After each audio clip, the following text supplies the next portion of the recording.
Alright guys, let's talk about time tracking and time cards. Now these are two separate systems that are related but yet very disconnected from each other. Let me explain. So the time card is what you see on your homepage or on anyone's homepage. So if I'm Joe Middleton or if Joe Middleton works for me and I come to his page right here, you can see that there's a tab called time card. And this time card has his pay period and this little graph showing the in and out time that he worked. It also has any entries that he's had underneath and this little manual entry system as well. And keep in mind that you would need permission to be able to do this. And as Joel logged in and out of work during the week, he would have a list of times in and out. So for him to clock into work and clock out, it's just right here. It's just as easy as clock in, clock out. And you can see that as I do that, my time shows up here. If you have permission, you can then edit or delete these entries. So the difference between the time card and time tracking is this. The time card is designed to replace that thing on the wall that when someone walks in at the beginning of the day, they punch their time card. They clock out for lunch, clock back in after lunch, clock out when they leave. So it's this thing that we pay them just for being. And this system is designed to replace that. It has no relation to tracking time to jobs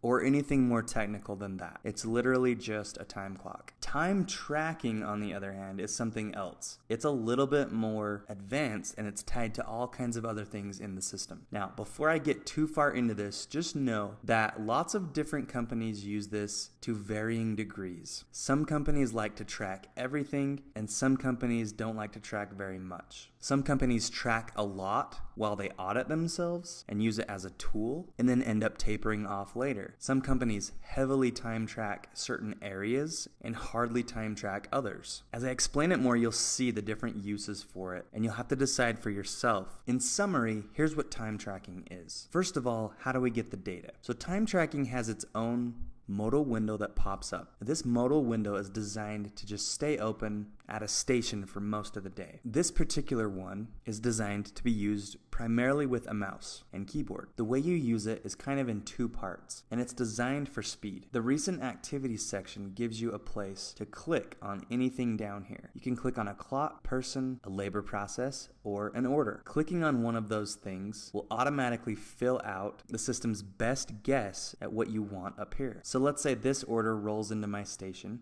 I can click it. It'll automatically fill out the order information, what it thinks I'm doing to it, and who it thinks I am. Of course, any of this can be changed, and since everything references something in the system, you'll need to type until it appears, and then just hit click on it. Now, there are two ways to log time. If you're doing this retrospectively, for example, after the day or the shift is over, and you just want to put in how much time you spent on everything, you can simply just put in the hours. So you could say something like, I spent 1.2 hours, and then I can hit done.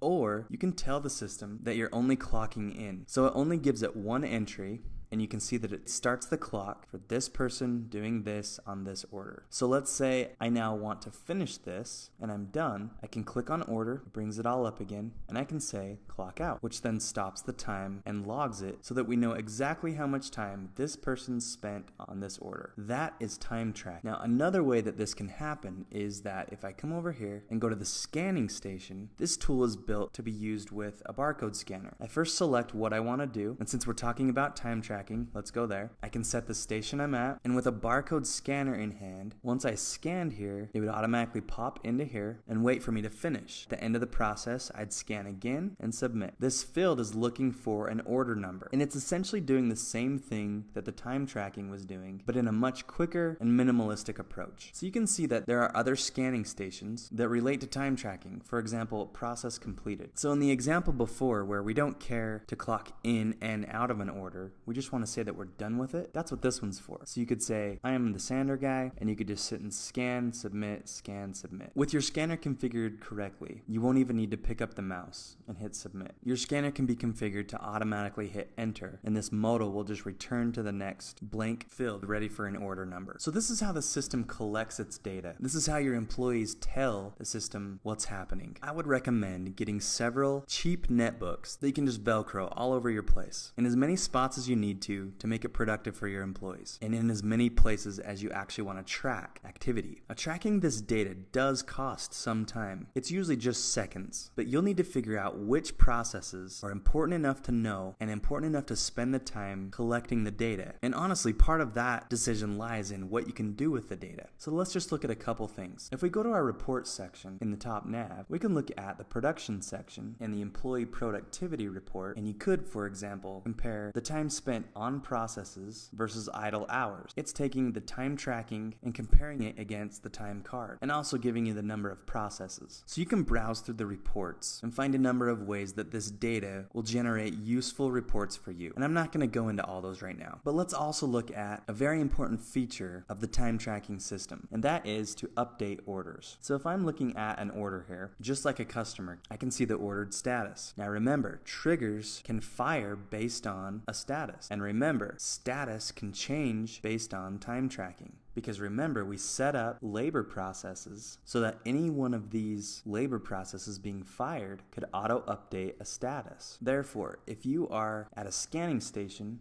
tracking time to an order, or just processing them as completed, and you process this, as soon as this hits, it could end up updating the status, which then fires a trigger email to the customer. So you see, you have this whole system wherein your employees can literally be scanning barcodes and automatically sending emails or texts, or invoices, or whatever you want. And so aside from just tracking time to orders for reporting's sake, the time tracking also integrates nicely with all of those other features. Now before we leave time tracking or time cards, let's look at how to get the time card information out to your accounting software. If you come up here, and by looking at the employee time card report, you can set a date, use tags to filter out different types of employees, and then submit. It'll find the hours worked, the rate, and the pay received for that period. You can then send that out as a PDF, export it as a CSV, and import it into your accounting software. So now I want you to go ahead and create some time clock entries using your time card. Clock in and out, add some manual entries, delete some manual entries, and watch them on the reports.